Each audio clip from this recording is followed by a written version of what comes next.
Ma vie d'alors se résume à travailler le bois, à pêcher du cendre ou du brochet que je revends pour des broutilles au restaurant du coin, notamment celui de Michel Lesner. Je sors rarement du village, 1 à 2 fois par an, quand ma femme veut prendre des vacances. La mer m'ennuie, je déteste faire de la route, j'ai peur de l'avion et je suis insensible à d'autres paysages que cette rivière, ces forêts, ces montagnes. Je suis enraciné dans ce coin de pays, moi, dans cette parcelle de l'univers. Quoi d'autre pour te situer le décor, hein? Ma mère est en phase terminale d'un cancer, les chimiothérapies la bousillent. Mon père dirige la seule quincaillerie du village, et le doux venait de m'apporter Hendrik von Blung et sa femme. Voilà, voilà donc où on en est. Lui, je l'ai emmené pêcher à plusieurs reprises. On a tissé un vrai lien d'amitié. Nos différences, et Dieu sait qu'il y en avait, s'atténuaient grâce à nos activités en commun. On apprenait à se connaître. Et puis je lui ai en quelque sorte ouvert les portes du village. Je l'ai présenté à mes amis, aux personnes qui comptent dans ce coin perdu de Franche-Comté. Je connais tout le monde ici, tu vois bien. Fornblong, c'était insociable. Le type qui cherche la compagnie des autres, avec lequel on est sûr de passer un bon moment.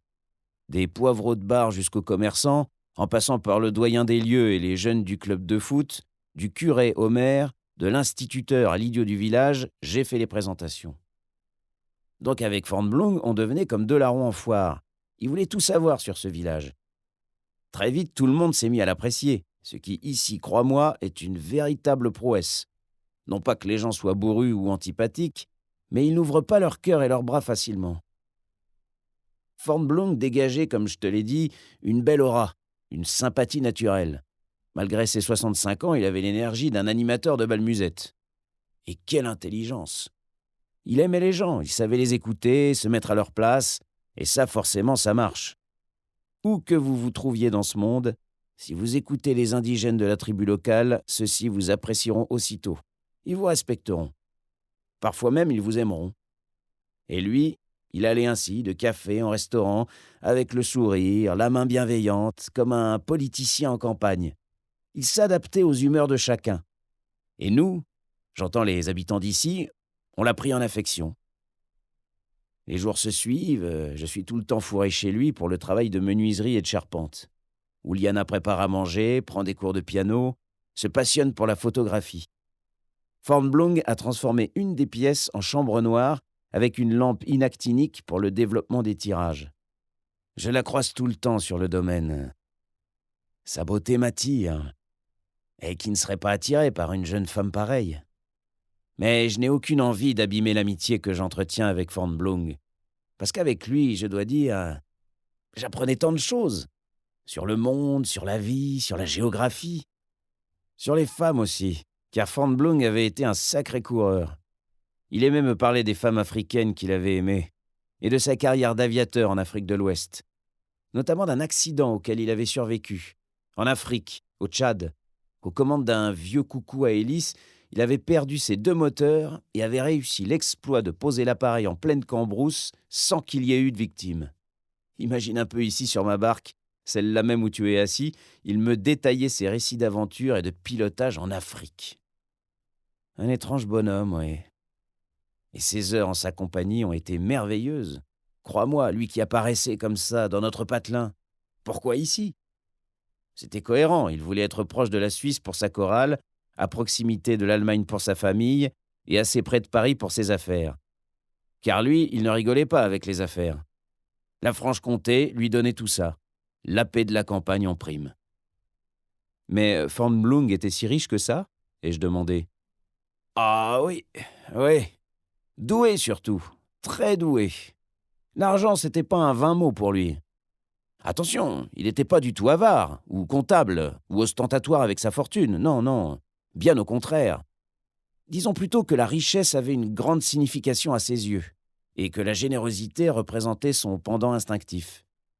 Il se sentait incarné par la puissance de sa fortune, de son patrimoine. Et il avait toujours été riche, grâce à l'héritage laissé par sa famille. Il aurait pu vivre comme un rentier, mais il s'était donné le mal de passer le concours de pilote. Et il avait travaillé dur, parce que c'était tout le contraire d'un fainéant, Fornblong. Par ailleurs, je dirais que même s'il comprenait la pauvreté et les difficultés financières, il ne les avait jamais éprouvées. Je ne saurais te dire combien d'appartements il possédait en région parisienne, en Provence, en Allemagne. Il était aussi boursicoteur à ses heures perdues. Et j'ai vu plusieurs fois son gestionnaire de patrimoine lui rendre visite afin d'évoquer différents placements. Passons. Après 3 mois seulement de résidence dans notre village, on peut affirmer qu'il avait fait son trou. Et puis, voilà comment ça s'est passé. Ensuite, un soir d'été.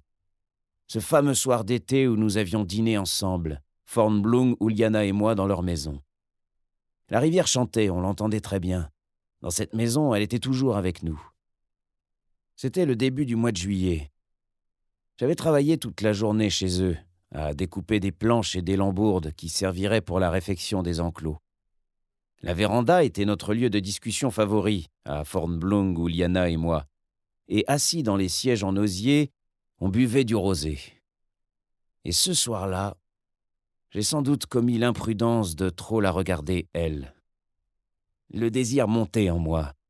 À chaque fois que nos regards se croisaient, ça me prenait dans les tripes. La beauté de son corps, de son visage, de ses yeux en amande, l'intensité de son regard sous ses longs cheveux noirs. Elle est allée se coucher après le dessert. Fornblung avait bu, beaucoup. Ce soir-là, il me tape dans le dos, il chante des conneries paillardes d'une voix de ténor, il raconte des anecdotes sur sa vie de pilote. Et soudain, il s'avance vers moi avec un sourire narquois pour me dire de rejoindre Uliana, de monter à l'étage la retrouver.